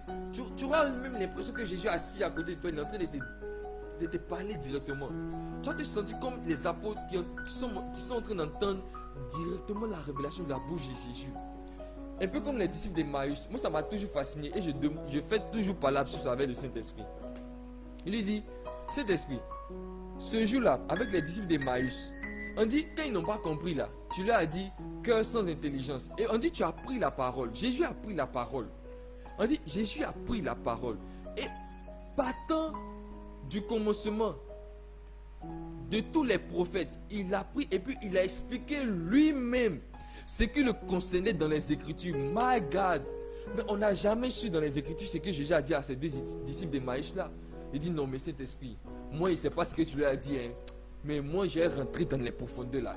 S'il faut que tu me dises quelque chose, s'il faut que tu me mettes dans la scène, on va remonter le temps, il va me mettre aussi à côté d'eux. Ils vont entendre juste un peu ça va passer. Après sa résurrection, les amis, vous imaginez? Après sa résurrection, où tout le mystère est pleinement accompli, Jésus lui-même, il prêche pour la première fois. Il explique ce que le concerne lui-même dans les Écritures à ses disciples, en parlant de tous les prophètes, en partant de tous les prophètes. My God! Ce qu'ils ont entendu, ce n'était pas du jeu. Je suis sûr que ce n'était pas du jeu. C'était du lourd. Ça n'a rien à voir avec nos petites réma ici. Non. La parole lui-même s'explique. Après sa résurrection, après que les choses soient accomplies, vous imaginez, my God, il y a quelque chose dedans. Il y a quelque chose dedans. Toujours fait parole. Il fait parler avec le Saint-Esprit pour ça. Il lui dit, ce que tu lui as dit là, moi aussi, il va entendre. Aïe, c'est trop facile. Je veux entendre aussi. Il faut avoir un cœur enseignable. Il faut avoir un cœur enseignable. Il faut avoir un cœur enseignable. Il faut avoir un cœur qui est désireux de comprendre le sens spirituel derrière les choses que nous lisons. Il faut avoir ce cœur-là qui cherche à aller plus loin, qui cherche à aller plus loin, qui cherche à aller plus loin. La cinquième chose que tu dois faire, c'est que, vous savez, il y a une dimension dans la parole qui fait quoi? Jacques, je ne sais plus quel est le passage de Jacques qui le dit. Attendez que je cherche. Je cherche la parole rapidement. Jacques dit, Jacques chapitre 1 à partir du verset 22. Mettez en pratique la parole et ne vous bornez pas à l'écouter, en vous trompant vous-même par de faux raisonnements. Car si quelqu'un écoute la parole et ne la met pas en pratique, il est semblable à un homme qui regarde dans un miroir son visage naturel et qui, après s'être regardé, s'en va et oublie aussitôt qui il était. Mais celui qui aura plongé les regards dans la loi parfaite, la loi de la liberté, et qui aura persévéré, n'étant pas un auditeur oublieux, mais se mettant à l'œuvre, celui-là sera heureux dans son activité. C'est Jacques 1, versets 22 à 25. J'étais en train de dire qu'il y a une dimension de la parole qu'on ne pourra pas atteindre, une profondeur qu'on ne pourra pas atteindre tant qu'on ne met pas la parole en pratique. C'est une manière aussi de comprendre en profondeur la parole. Par exemple, hier à notre prière de famille, on a lu Philippiens 4, verset 6, qui dit « Ne vous inquiétez de rien, mais en toute chose, faites connaître vos besoins à Dieu en rendant grâce à Dieu et tout ça. » Mais les amis, comment tu vas faire pour comprendre cette parole en profondeur? Quand tu passes par des problèmes compliqués et que tu te rappelles de cette parole-là, tu appliques simplement. Tu cherches à appliquer. Quand tu vas appliquer, la conséquence de cette attitude-là, Saint Paul dit aux Philippiens que il dit par la suite, et la paix de Dieu qui surpasse toute intelligence gardera votre cœur en Christ. Et ce que j'expliquais hier à la prière de famille, c'est que dans la parabole du semeur, le Seigneur dit que la graine qui est tombée dans les ronces équivaut à quoi? Équivaut à ces personnes-là qui entendent la parole de Dieu, mais qui après, avec les soucis de la vie, en fait, oublient la parole. Donc les soucis de la vie viennent étouffer la parole. Et ça fait que la parole n'a pas le temps de germer. Mais Philippiens ici nous donne la solution. Il nous dit pour ne pas se étouffer la parole de Dieu, pour que la parole de Dieu là puisse garder notre cœur en Christ, pour que nous puissions garder la foi. Qu'est-ce qu'on doit faire? C'est de ne pas nous inquiéter, mais de faire quoi? De faire connaître nos besoins par des prières, en rendant grâce à Dieu. Dans la prière, de ne pas s'inquiéter, mais d'aller prier et de dire merci à Dieu déjà. Et de faire des supplications. C'est ce qu'il nous dit de faire. Mais si toi tu ne fais pas ça, la paix de Dieu qui surpasse toute intelligence, qui garde ton cœur dans le Christ Jésus là, tu ne vas pas la recevoir. C'est pourquoi chaque fois que tu as un problème et que tu t'inquiètes, en fait tu vois que la paix n'est pas dans ton cœur. Parce que plus tu t'inquiètes, plus tu es troublé encore en fait. Et tu ne reçois pas la paix de Dieu. Mais si tu appliques ce que Philippiens 4, verset 6 dit, tu vas recevoir la paix de Dieu. Tu vas voir que tu seras beaucoup plus en paix. Donc il y a arrivé un moment, il y a une dimension de la parole où on se met à l'œuvre, on pratique la parole. On pratique la parole. Parce que quand tu ne pratiques pas la parole, arrive un moment où tu ne connais pas. On dit c'est en forgeant qu'on devient forgeron. En fait, c'est parce que tu seras en train de travailler le fait que tu vas mieux connaître le fait. C'est parce que tu seras en train de travailler le fait que tu vas mieux connaître le fait. Les amis, moi je ne savais pas brancher les histoires de micro studio et tout ça. Mais c'est en me mettant dedans que j'ai appris à faire. Je me rappelle bien quand j'ai commencé, je ne connaissais pas encore le logiciel FS Studio avec lequel je peux faire mes arrangements et tout ça. Puis je fais mes arrangements des cantiques, je vous envoie, vous écoutez maintenant et tout ça. Là. Mais c'est un ami qui m'a présenté ça, mais avant je ne savais pas, je ne connaissais pas. Et j'étais là, j'attendais, je pensais que ça allait tomber sur ma tête comme ça, puis j'allais connaître. Non! Mais c'est au fur et à mesure que je me suis mis dedans. Je découvrais ici. Il dit, ah, c'est comme ça fonctionne. C'est comme ça fait. C'est comme ça, ah, apparemment, quand on dit on fait ci, ça veut dire ça.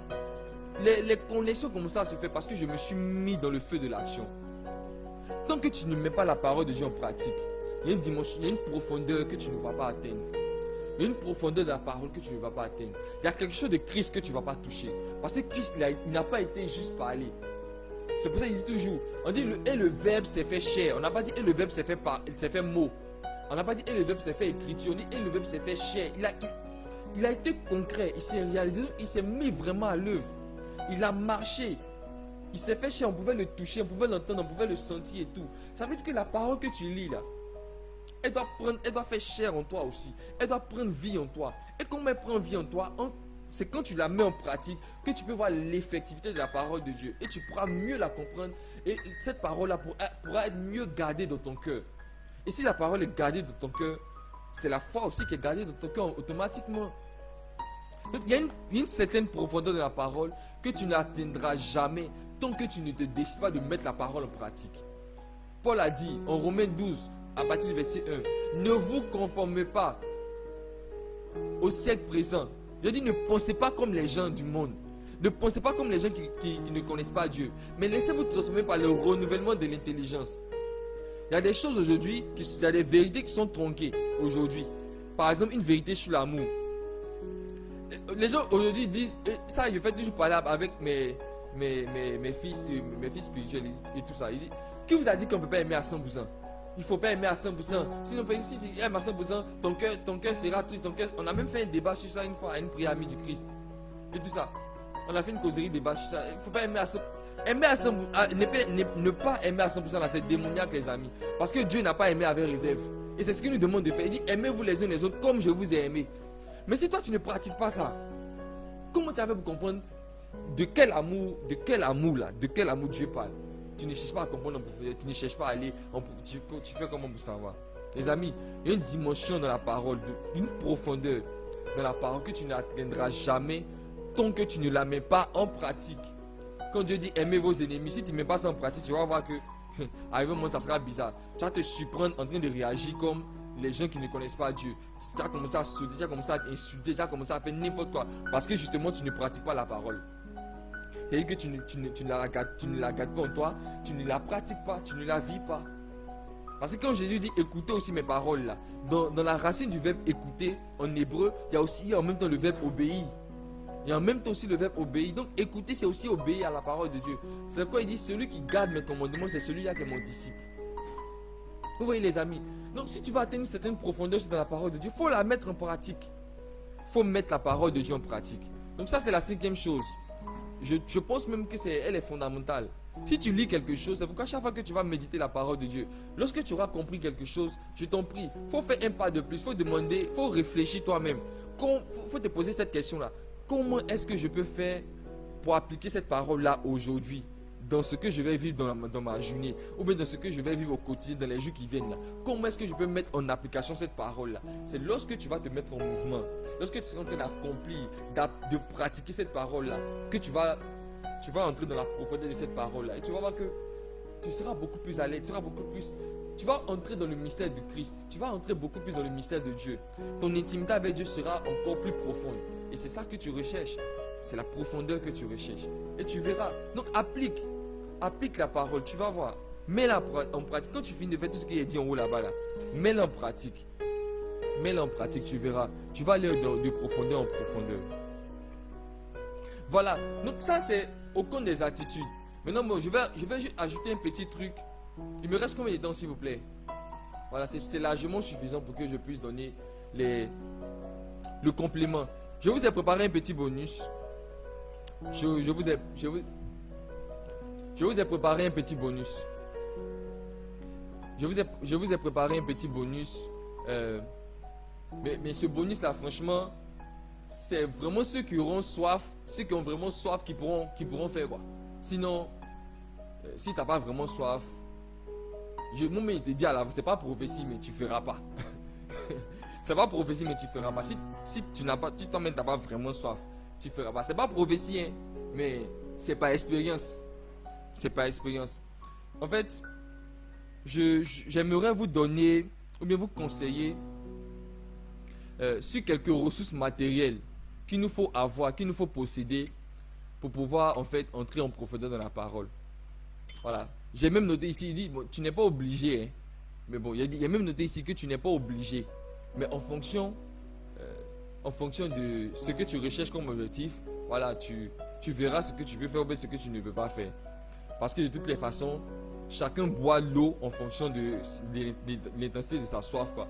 Quand ça va jouer au foot, ou bien quand on court, ou bien quand on est assoiffé, en fonction de l'intensité de la soif que chacun éprouve là. Il y a d'autres qui vont boire 2 bouteilles, il y a d'autres qui vont boire 1 bouteille. Voilà, ça dépend de chacun. Voilà. Donc c'est en fonction de l'intensité de la soif de chacun qu'on se nourrit, mais qu'on s'abreuve à la source d'eau vive, donc à la parole de Dieu. Donc c'est vraiment un conseil, ou des petits conseils que moi-même j'applique, que j'ai appris de mes pères et tout ça.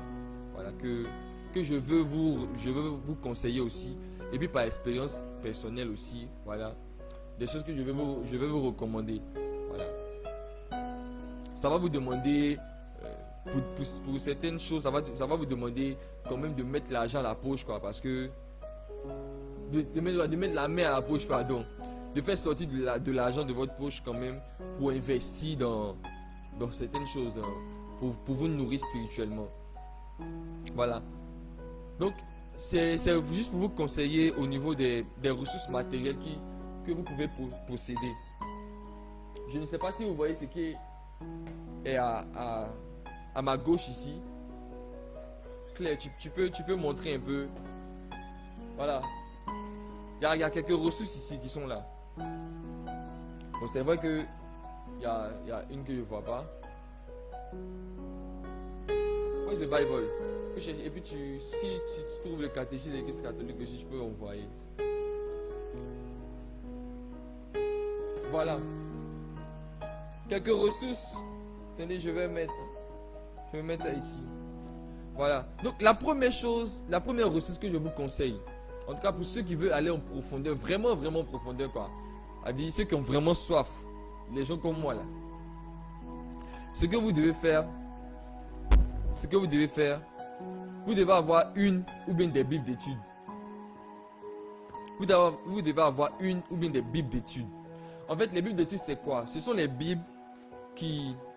Je vous ai dit plus haut là-bas que dans la première information, c'est que l'écriture est inspirée. Donc, il y a des repères historiques, des repères culturels et tout ça qui sont propres au peuple juif qui a reçu pleinement la révélation de Christ et à partir duquel nous aussi on a reçu la révélation après par évangélisation, par la mission de tous les autres missionnaires. Donc, les bibles d'études là en fait là, c'est le travail de plusieurs personnes qu'on appelle des exégètes, des historiens, des scientifiques et tout ça qui se sont mis ensemble. En tout cas, chacun a apporté ses réflexions, toujours en étant inspiré par le Saint-Esprit. Hein. Ils ont mené leurs travaux, ils ont fait des fouilles, il y a même des littéraires, des gens qui sont versés dans la langue et tout ça, qui ont appris la langue, qui ont découvert des choses et qui ont fait des traductions. Ils ont fait des traductions dans plusieurs versions et puis ils ont édité des bibles avec des organismes. Donc les bibles d'études là sont les bibles qui précisent justement les repères historiques, culturels et tout ça. Il y a des annotations. Par exemple, comme cette version de Bible qui s'appelle The Bible. Ouais, ça ne cherchez pas, vous n'allez pas trouver ça en Côte d'Ivoire ici. Donc pour ceux qui sont à l'extérieur, vous pouvez trouver. Ceux qui sont en Côte d'Ivoire qui veulent appeler ceux qui sont à l'extérieur, vous allez commander. C'est The Bible, ça s'appelle The Bible. Dedans, vous avez des petits commentaires. Voilà, il y a des commentaires, il y a des annotations, il y a des références. On fait aussi souvent des concordances. On vous renvoie à certains passages et tout ça. On vous explique des petites choses qui vous emmènent en fait à entrer pleinement dans le texte. Et les bibles d'études aussi, ce sont les bibles, par exemple comme la Bible Tob. Comme la Bible Tob. Elle, en fait, particulièrement elle, c'est valable aussi pour toutes les autres bibles d'études.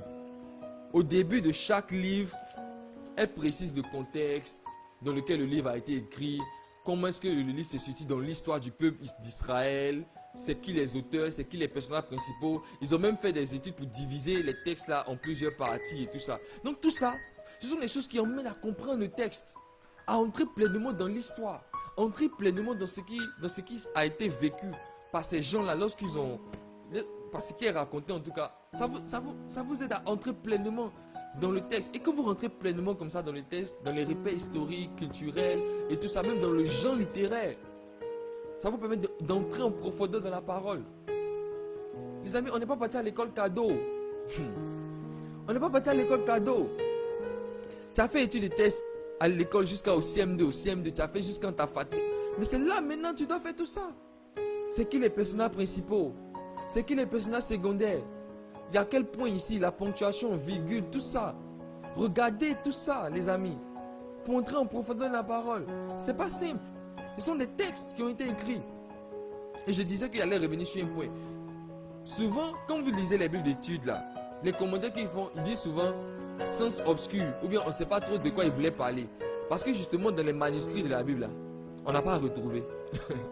Les amis, c'est vrai, il y a tout dans la Bible. En fait, il y a toute la révélation de Dieu dans la Bible, mais tout n'est pas dans la Bible. Ils n'ont pas écrit WhatsApp dans la Bible, les amis. Mais WhatsApp existe. Donc, il y a des choses qu'on n'a pas pu retrouver. Parce qu'à cause de l'histoire, à cause des événements, des circonstances, On n'a pas pu retrouver. Donc le sens est un peu obscur, le sens est un peu voilé. Ça maintenant c'est juste le Saint-Esprit qui va nous révéler les choses. Mais les traducteurs de la Bible, ils ont précisé ça dedans. Ils ont précisé ça dedans. Les amis, tu ne vas pas les réinventer la roue. Ils ont déjà fait des études. Ils n'ont pas interprété la Bible. Mais ils ont juste donné des repères historiques. Ils ont fait des annotations. Ils ont fait des références. Ils ont fait des concordances. Pour montrer voilà comment ça se relie à ça. Donc quand tu lis tous ensemble, tu comprends aisément la révélation. Tu comprends aisément ce que Jésus a voulu dire. Tu comprends aisément ce que les gens ont vécu. Tu sais exactement. Tu entres dans l'histoire. Tu entres dans leurs coutumes et tout ça. C'est plus facile pour toi de comprendre et de ramener ça à ta réalité. Donc il faut que tu aies des bibles d'études. Une ou bien plus. Moi j'en ai plusieurs.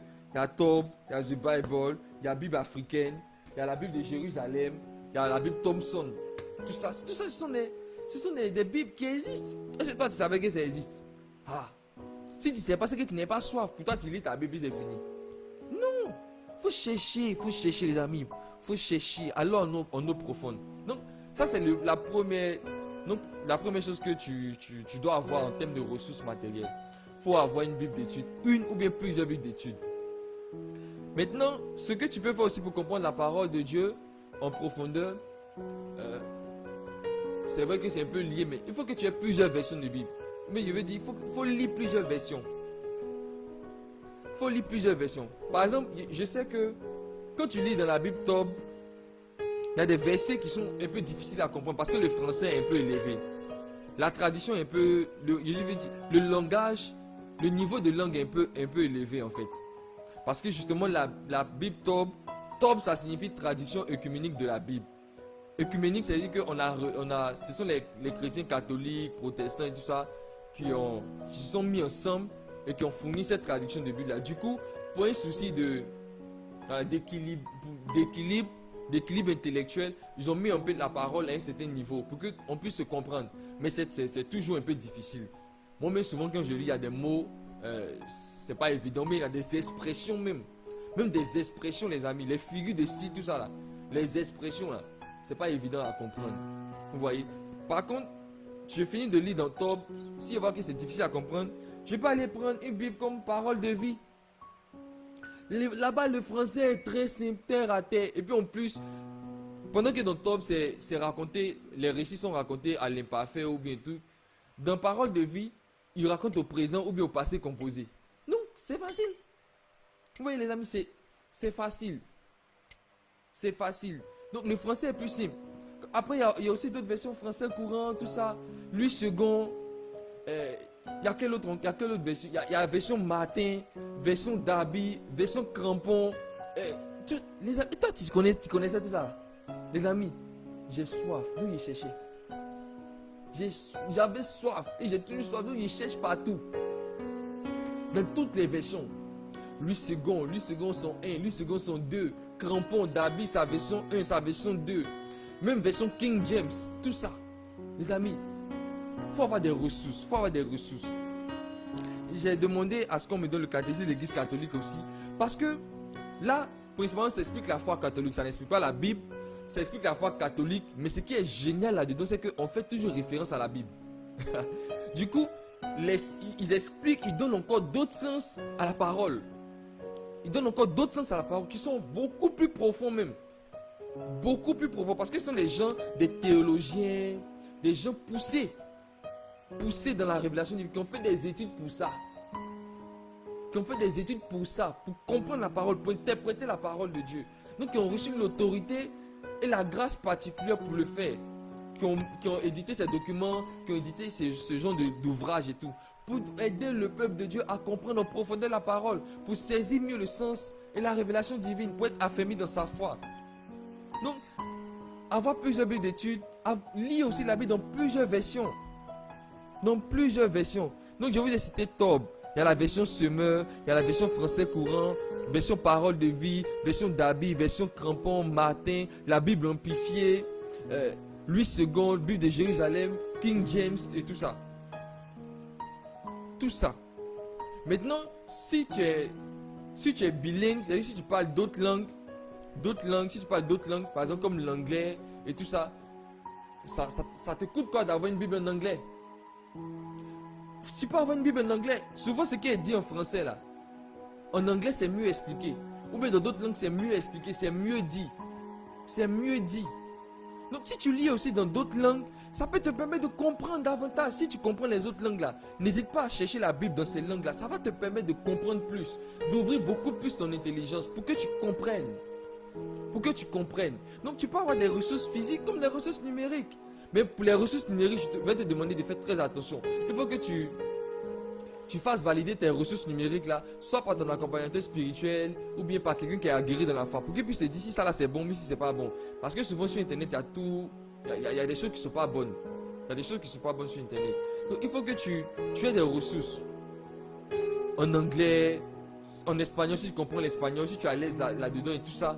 Il faut que voilà. Ça aide aussi à entrer profondément dans la parole. Ça aide profondément à entrer dans la parole. Par exemple, pour une ressource numérique, tu peux prendre, il y a cette version de Bible, la Bible des peuples. Là-bas, là même, là, il y a Homélie. C'est-à-dire, il y a Homélie, explication des prêtres. Chaque jour, l'évangile de chaque jour, là, c'est expliqué. Les lectures là sont expliquées chaque jour. Il y a même des commentaires aussi à côté, des commentaires qui sont profonds, qui resituent le contexte des choses et tout ça, qui t'expliquent et qui ramènent aussi à notre réalité. Tout ça, c'est là. La Bible des peuples, c'est là. Il y a ça aussi en physique. Mais moi, je l'ai en numérique. Ça te donne l'évangile chaque jour. Ça te donne aussi les commentaires et tout. Tu peux lire. Une chose que tu peux faire aussi pour étendre ton esprit, c'est de lire aussi, qu'on appelle ça, les enseignements sur les passages que tu médites là. Les enseignements de ceux qui ont été formés pour lire là, pour interpréter la Bible là. Tu peux lire aussi là, tu peux lire leurs enseignements, tu peux écouter leurs homélies, tu peux écouter leurs commentaires bibliques et tout ça. Tu peux lire leurs commentaires bibliques. Ça va ouvrir ton intelligence. Ça va te permettre d'entrer profondément aussi dans la foi, dans la parole de Dieu. Donc n'hésite pas, n'hésite pas. Si pour les chrétiens catholiques, il y a compagnon de prière, prière africaine, tout ça, ce sont les choses qui aident. Qui sont les choses qui aident à comprendre en plus la parole de Dieu, qui étendent ton intelligence. Voilà. L'avant-dernière chose que tu dois faire, quand tu lis, si tu n'as pas tout ça, si tu n'as pas tout ça, mais que tu sais lire, il faut avoir un dictionnaire, mon ami.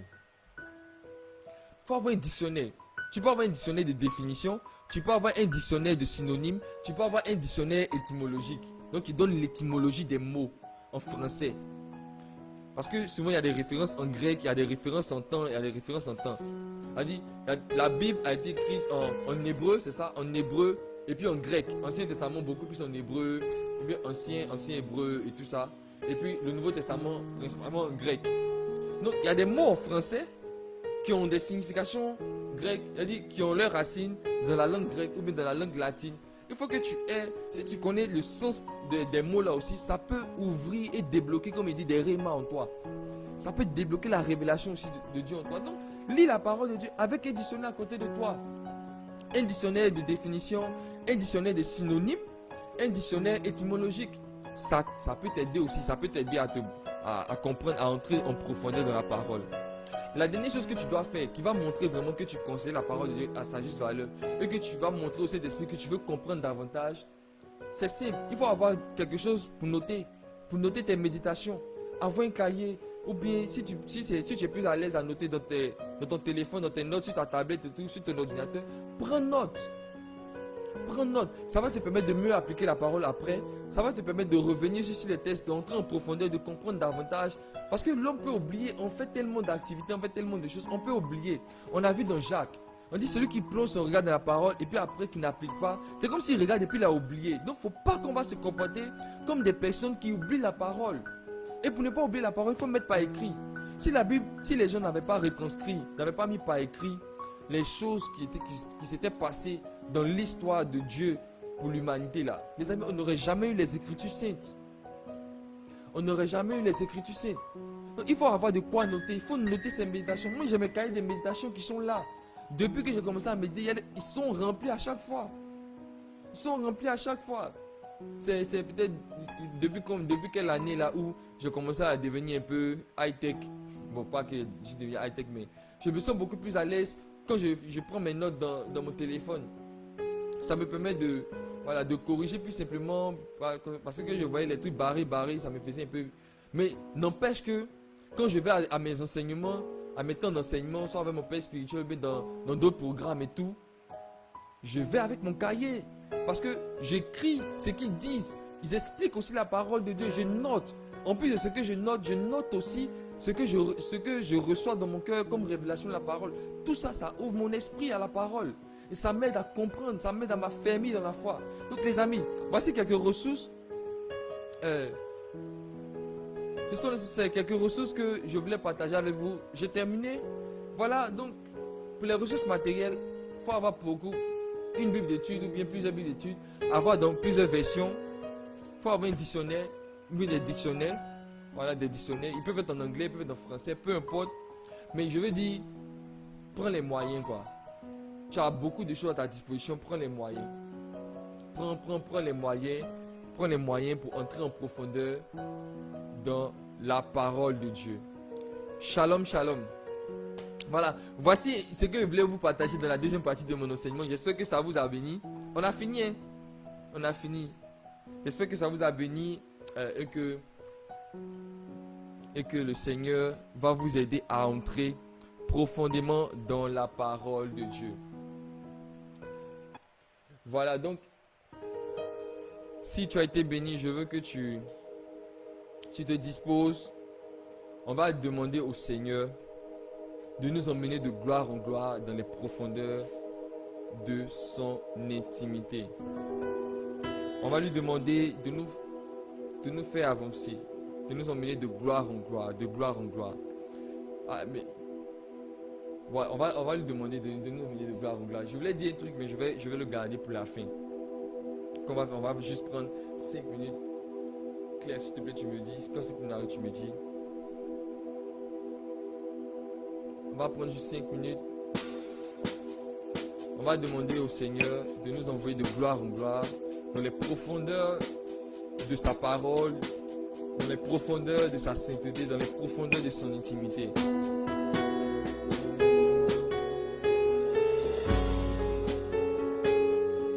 Pendant que je joue, je veux que tu pries. Je veux que tu pries sincèrement. Je veux que tu exprimes ton désir au Saint-Esprit d'aller en profondeur. Pour aller en profondeur. Je veux que tu pries de là où tu te trouves, s'il te plaît. Prie. Demande au Saint-Esprit de te faire monter, de te faire dans les profondeurs.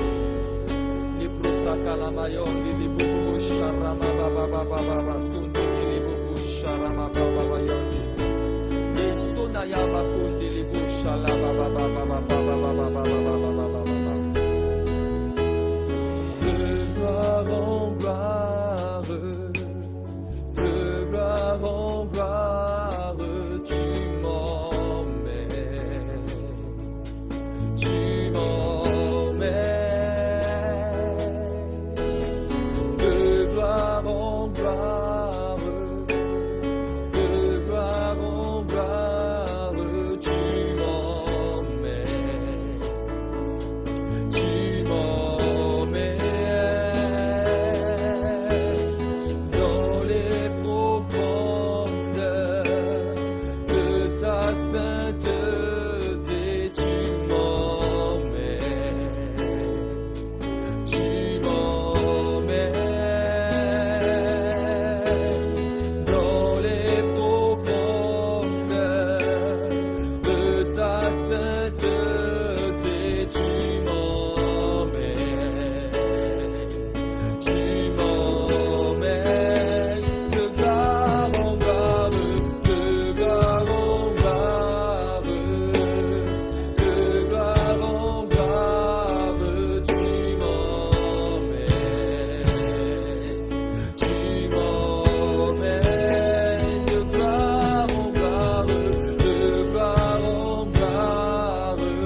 Je veux aller plus haut. Je veux aller plus haut. Plus haut. Plus haut. Toucher tes profondeurs. Toucher tes profondeurs. Plus haut.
Exauce la prière de ton peuple, Saint-Esprit. Ton peuple qui a soif de connaître les Écritures.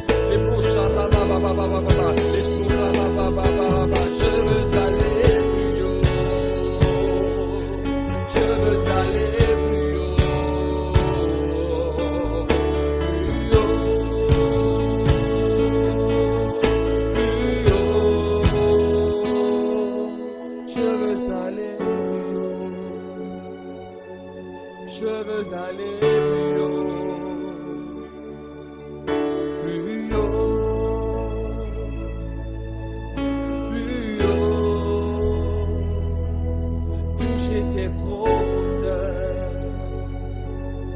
Toucher tes profondeurs. Plus haut. Plus haut.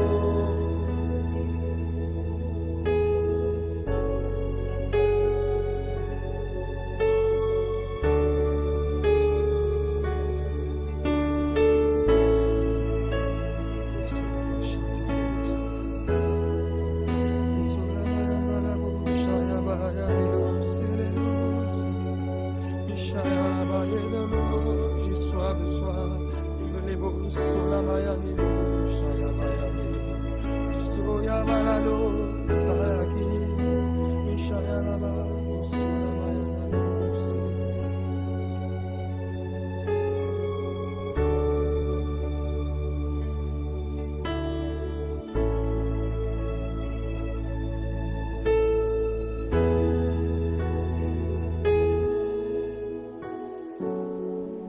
Merci Saint-Esprit. Merci Saint-Esprit. Merci Saint-Esprit. Merci Saint-Esprit. Au nom de Jésus-Christ de Nazareth. Amen, amen, amen, amen, amen, amen, amen. Alors, soyons bénis. Que le Seigneur nous bénisse. On se donne rendez-vous dimanche à partir de 19h. Montagne de la Transfiguration. Sur cette même page, les amis du Christ. Ce que je voulais juste dire pour terminer, avant l'adoration, c'est que si vous avez des questions par rapport à l'enseignement, si vous avez des partages, un témoignage, quelque chose, vous voulez partager quelque chose, vous voulez nous rejoindre, vous voulez dire que n'hésitez pas à nous contacter via les contacts qui sont sur la page. N'hésitez pas à nous écrire aussi via Facebook. Si vous avez surtout des questions par rapport à l'enseignement, si vous avez besoin d'informations par rapport aux ressources, il faut se procurer ces différents ouvrages et tout ça, n'hésitez pas à nous écrire. Nous allons vraiment prendre beaucoup de plaisir à vous répondre. Donc d'ici là, que le Seigneur vous bénisse. Et puis n'oubliez pas, rendez-vous dimanche sur la page des Amis du Christ, nous allons partager quelque chose encore d'extraordinaire, de fort dans la présence de Dieu, à la montagne de la transfiguration. Donc n'hésite pas à partager cette vidéo, même après, n'hésite pas à taguer des personnes, n'hésite pas à partager le lien, n'hésite pas, n'hésite pas. Si tu n'es pas encore abonné à la page, abonne-toi. Si tu n'as pas encore liké, like s'il te plaît, et puis reste connecté. Si tu veux rejoindre aussi notre groupe WhatsApp, parce que nous avons aussi un groupe WhatsApp, si tu veux nous rejoindre pour être informé de toutes nos activités, de tout ce que nous allons faire, de tout ce que nous allons partager comme ressources aussi, n'hésite pas à nous écrire pour que nous puissions t'ajouter. Alors que le Seigneur te bénisse, qui te fortifie et qui te donne d'aller en profondeur dans la parole. C'est au nom de Jésus-Christ de Nazareth que nous avons prié. Amen, amen, amen, amen, amen, amen, amen, amen, amen. Amen, amen. Nous avons prié au nom du Père, du Fils et du Saint-Esprit. Amen. Shalom.